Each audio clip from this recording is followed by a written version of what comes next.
आज का हमारा पहला वर्ड है अनोइंग, जिसे हिंदी में कहते हैं चिढ़ पैदा करने वाला, और इंग्लिश में making you feel slightly angry, आपको थोड़ा गुस्से में डाल देना, आपको थोड़ा चिड़चिड़ा बना देना, थोड़ा चिड़चिड़ापन पैदा कर देना, उसे कहते हैं अनोइंग। एग्जाम्पल से देखते हैं कैसे यूज करते हैं इसे सेंटेंसेस में।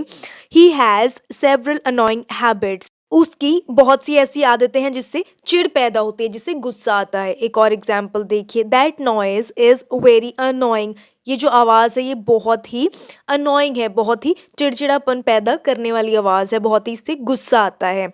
नेक्स्ट वर्ड है बर्स्ट। बर्स्ट को हिंदी में कहते हैं फोड़ना, और इंग्लिश में टू ब्रेक ओपन और अपार्ट सडनली और to make something do this, किसी चीज़ को ब्रेक कर देना, किसी चीज़ को तोड़ देना, फोड़ देना, या किसी चीज़ को अलग कर देना, या फिर कुछ ऐसी चीज़ करना कि जिससे कोई चीज़ फूट जाए, टूट जाए, उसे कहते हैं बर्स्ट। एग्जाम्पल से देखते हैं कैसे यूज करते हैं बर्स्ट को सेंटेंसेस में। The boy burst into tears because of losing his ball, लड़का फूट फूट कर रो रहा था क्योंकि उसकी बॉल गुम गई थी, उसकी बॉल खो गई थी। एक और एग्जाम्पल देखिए, दे बर्स्ट आउट लाफिंग, वो बहुत जोर जोर से, बहुत फूट फूट कर हंस रहे थे। ठीक है, चलिए नेक्स्ट वर्ड देखते हैं।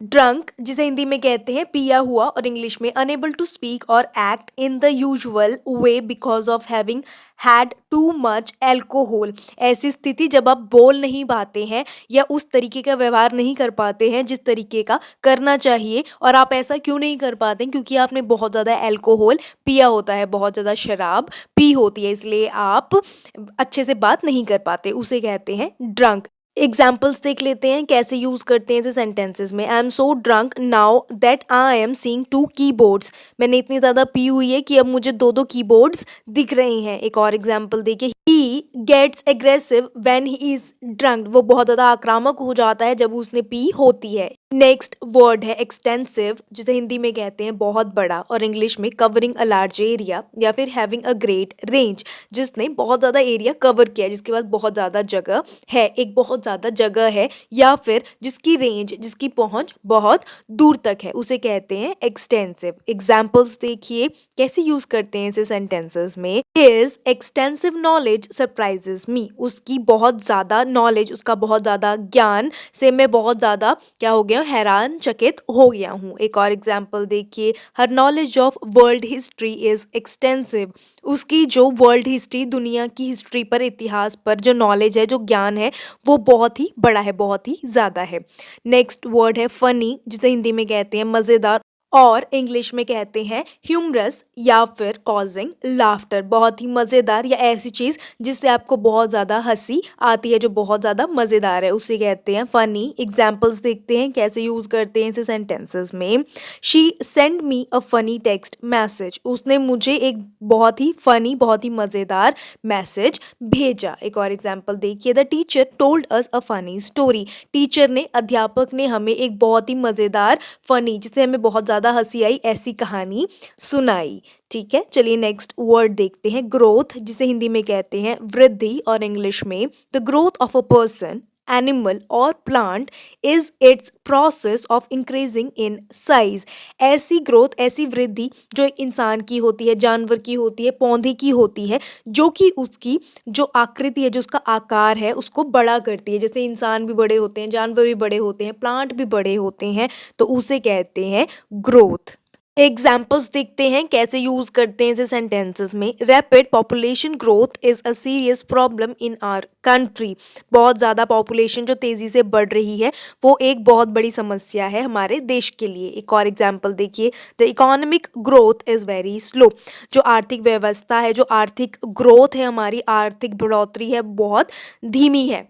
नेक्स्ट वर्ड है हंटिंग, जिसे हिंदी में कहते हैं शिकार करना, और इंग्लिश में chasing and killing an animal और बर्ड फॉर फूड, स्पोर्ट और प्रॉफिट, पकड़ना और मार देना किसी जानवर को, किसी चिड़िया को, किस चीज़ के लिए, या तो खाने के लिए, या स्पोर्ट मतलब खेल खेल में, या फिर अपने फायदे के लिए, उसे कहते हैं hunting.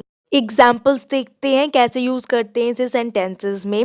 Hunting is prohibited in national parks, जो नेशनल पार्क्स हैं वहाँ पे हंटिंग है, जो शिकार करना है, वो बिल्कुल बंद है, वो बिल्कुल उसकी मनाही है। एक और एग्जाम्पल देखिए, वी आर गोइंग हंटिंग, हम लोग शिकार पे जा रहे हैं, हम लोग शिकार करने के लिए जा रहे हैं। ठीक है, चलिए नेक्स्ट वर्ड देखते हैं।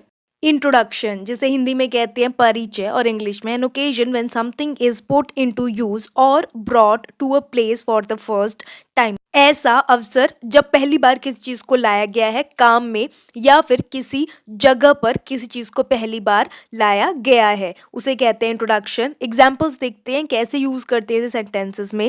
The presenter began with a brief introduction. जो प्रेजेंटर है जो प्रस्तोता है उसने शुरुआत कहाँ से की, एक छोटे से इंट्रोडक्शन से, एक छोटे परिचय से। एक और एग्जाम्पल देखिए, thank you for the introduction. आपका बहुत बहुत धन्यवाद कि आपने मुझे परिचय दिया। नेक्स्ट वर्ड है जूनियर जिसे हिंदी में कहते हैं उम्र में छोटा और इंग्लिश में लो और lower in rank. Someone who has a job at a low level within an organization। छोटे रैंक पर, छोटे स्थान पर, किसी भी ऑर्गेनाइजेशन में, किसी भी संस्था में एक छोटे, आपसे छोटे स्थान पर जो व्यक्ति है उसे कहेंगे जूनियर। एग्जाम्पल्स देख लेते हैं कैसे यूज करते हैं सेंटेंसेस में। My sister is 5 years junior to me. मेरी जो बहन है वो मुझसे 5 साल छोटी है। एक और एग्जाम्पल देखिए, my mom teachers a junior class. मेरी मम्मी जो है वो छोटी क्लास के बच्चों को पढ़ाती है। ठीक है, चलिए नेक्स्ट वर्ड देखते हैं। पर्पल। पर्पल को हिंदी में कहते हैं बैंगनी। कलर जो होता है बैंगनी कलर और इंग्लिश में of a dark reddish blue colour. ये कैसा होता है? डार्क, थोड़ा सा रेड ब्लू का मिक्स होता है, उसे हम कहते हैं बैंगनी कलर, पर्पल। एग्जाम्पल्स देखते हैं कैसे यूज करते हैं इसे सेंटेंसेस में। Purple is my favourite colour. जो पर्पल कलर है वो मेरा फेवरेट कलर है, मेरा सबसे पसंदीदा कलर है, रंग है। एक और एग्जाम्पल देखिए, I like that purple shirt. वो जो पर्पल कलर की शर्ट है वो मुझे बहुत अच्छी लग रही है। नेक्स्ट वर्ड है जजमेंट जिसे हिंदी में कहते हैं निर्णय और इंग्लिश में the ability to form valuable opinions and make good decisions. मूल्यवान राय बनाने की क्षमता और उन्हीं अच्छे जो ओपिनियंस है उनसे अच्छा निर्णय लेने की क्षमता या अच्छे निर्णय लेना उसे कहते हैं जजमेंट। एग्जाम्पल्स देखते हैं। I believe in your judgement. तुम्हारे निर्णय पर मुझे यकीन है। एक और एग्जाम्पल देखिए, he showed a lack of judgement. उसने कमी दिखाई अपने निर्णय लेने में, अपना इंटरेस्ट नहीं दिखाया एक सही निर्णय लेने में। नेक्स्ट वर्ड है रूरल जिसे हिंदी में ग्रामीण कहते हैं और इंग्लिश में इन ऑफ और लाइक द कंट्री साइड। जो कंट्री के साइड में है, जो किसी देश के साइड पर है, थोड़ा सा शहर से दूर है, उसे हम कहते हैं रूरल जिसे हम कहते हैं हिंदी में ग्रामीण। एग्जाम्पल्स देखिए कैसे यूज करते हैं इसे सेंटेंसेस में। The living expenses are lower in many rural communities. बहुत सारी ग्रामीण क्षेत्रों में जो एक्सपेंसेस है, जो खर्चे हैं वो थोड़े कम है। एक और एग्जाम्पल देखिए, this area is still very rural. ये एरिया, ये जगह जो है ये अभी भी बहुत ज़्यादा ग्रामीण है, बहुत अभी शहर नहीं बना है, ग्रामीण ही है। नेक्स्ट वर्ड है एज जिसे हिंदी में कहते हैं किनारा और इंग्लिश में द आउटर और फर्देस्ट पॉइंट ऑफ समथिंग। किसी चीज का बहुत ही किनारा हिस्सा या सबसे कोने वाला हिस्सा उसे कहते हैं एज। एग्जाम्पल्स देखते हैं कैसे यूज करते हैं सेंटेंसेस में। Don't stand on the edge of the cliff, it's too dangerous. मत खड़े हो बिल्कुल टीले के किनारे में, ये बहुत ज़्यादा खतरनाक हो सकता है। एक और एग्जाम्पल देखिए, in terms of experience I have the edge on you. अगर एक्सपीरियंस की बात करी जाए, अनुभव की बात करी जाए तो मेरा किनारा तुमसे ऊपर है, मतलब मैं तुमसे ऊपर हूँ, तुमसे ज़्यादा अनुभव मुझे है। नेक्स्ट वर्ड है अपॉइंट जिसे हिंदी में कहते हैं नियुक्त करना और इंग्लिश में to choose someone officially for a job और रिस्पॉन्सिबिलिटी। किसी को चूज करना, किसी को नियुक्त करना किसी ऑफिस के काम के लिए, किसी जॉब के लिए या फिर कोई जिम्मेदारी देने के लिए, उसे कहते हैं अपॉइंट। एग्जाम्पल्स देखते हैं कैसे यूज करते हैं इसे सेंटेंसेस में।